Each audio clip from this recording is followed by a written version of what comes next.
What do you get when you have a raging bull with 2 legs instead of 4?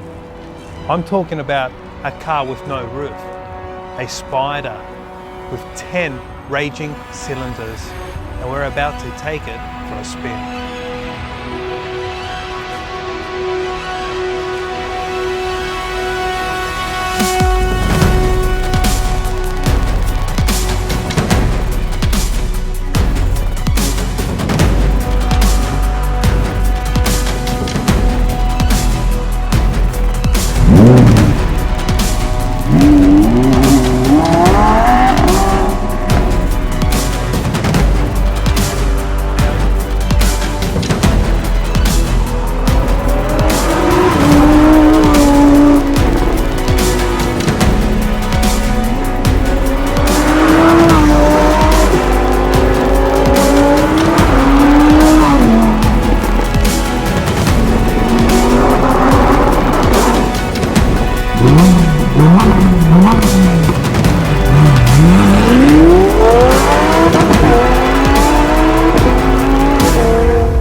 Lamborghini has finally heard our prayers and given us a rear-wheel drive supercar, the Lamborghini Huracan Evo RWD Spider.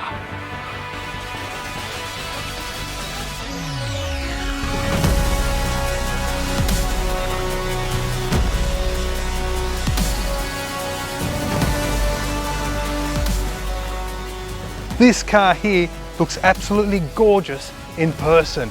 It's a naturally aspirated V10 with 610 horsepower. And what they've done is now, they've given us a revised front bumper only specific for the EVO model. The air inlets here are bigger. The front lip spoiler is different. Then over to the wheels.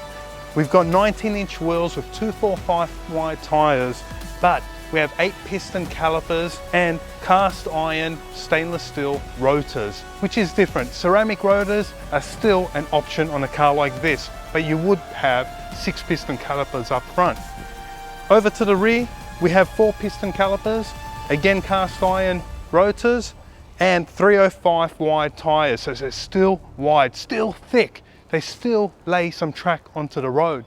This car loves to spin its rear end, and what's better, once you drive it, it actually feels amazing because it's a rear-wheel drive car. With the Huracan Evo, there's so many new options. First up is the best option of them all, the new Huracan Evo seat. They're carbon fiber backed and they're simply amazing. For a guy like me, 6'1", I fit in this car and my head doesn't touch the roof. So now that issue's now gone. So it's more spacious, the seats are thinner. We've also got green piping here, which is an option in these cars. So now what they've done is with the new Evo model, you can select more ad personam options. That in itself is a bonus. This car looks a lot more aggressive compared to the previous generation Huracan.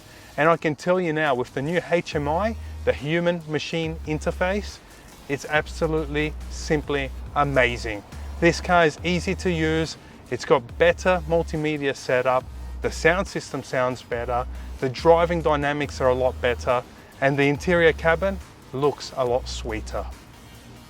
With the new HMI system, which means human machine interface, all the controls are here on this single touchscreen. You've got vehicle options, so you can change your exterior lights, your doors, your mirrors, speed warning, parking assist, your rain sensor. Then you've got media options here, which you can play from your mobile phone or you can play from an iPod. Then we've got the telephone option, radio, navigation, which is quite simple. So you can zoom in and out like you would with an iPhone or an Android. Then again, you press that button to exit. You've got your sound options, then phone apps, which you've got to plug your phone into the USB socket. So that what you do have is Apple CarPlay.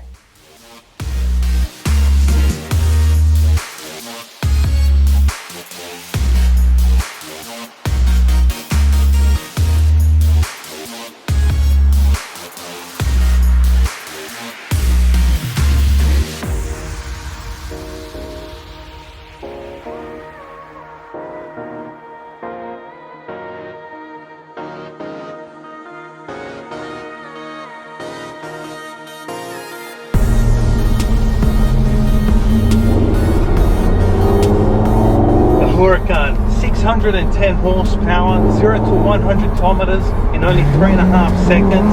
It only weighs 1,509 kilograms, and this car is now a driver's car. It's a purist's car, because believe me, it's loud, it pops, it crackles, and it's quick around corners. It's just insane.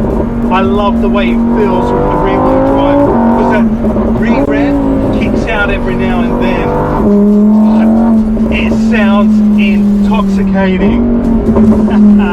That V10 naturally aspirated. Wow, I doubt you could actually hear what I'm saying. With all the microphones set up in this car, it is so loud. Okay, being a Spider version, it's still nimble. It's a small car, and this chassis is very tight, so they've mixed it up with a bit of aluminium and a bit of carbon fiber, which gives it that added edge. But let me tell you, this dual clutch gearbox is still so crisp, so precise. I love the way it feels, the way the downshift sound. Put your foot down and change gears, and it's just effortless in this car. It sounds absolutely mind-boggling. Look at that. The gear shifts are so quick. But what I have to say is these new Evo seats are so comfy. You can sit back in this car and relax. Now there's enough headspace. I just touch the roof. I barely touch it. But being a guy that's 250 pounds, I sit comfortably in this. There's plenty leg space. There's enough cabin space. Ergonomically, the foot pedals are correct. Everything in this car feels spot on, the exact way that I personally like it myself.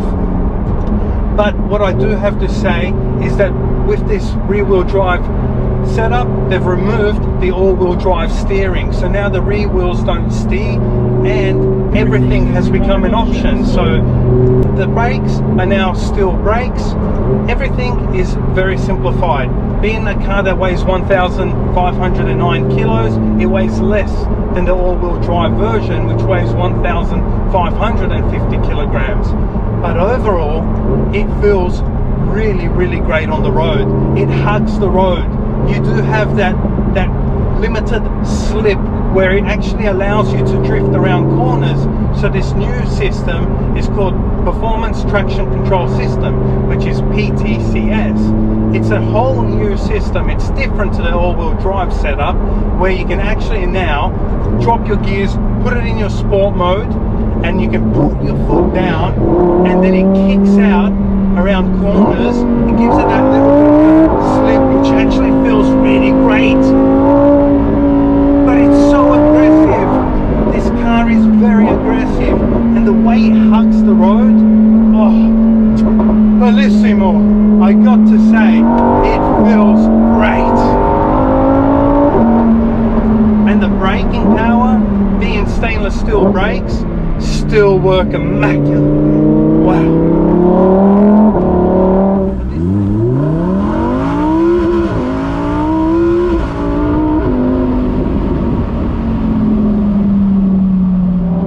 Has so much get up and go. It's got enough power for days, you could say. I like the way the exhaust pops and crackles. Look at that. Ooh.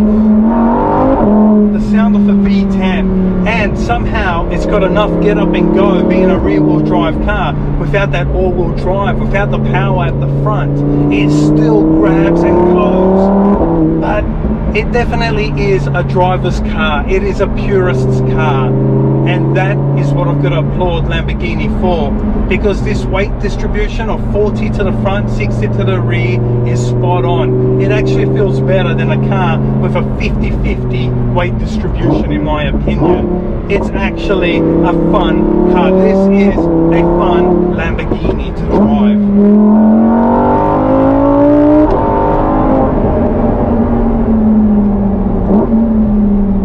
And let me tell you, it is one brutal V10 beast.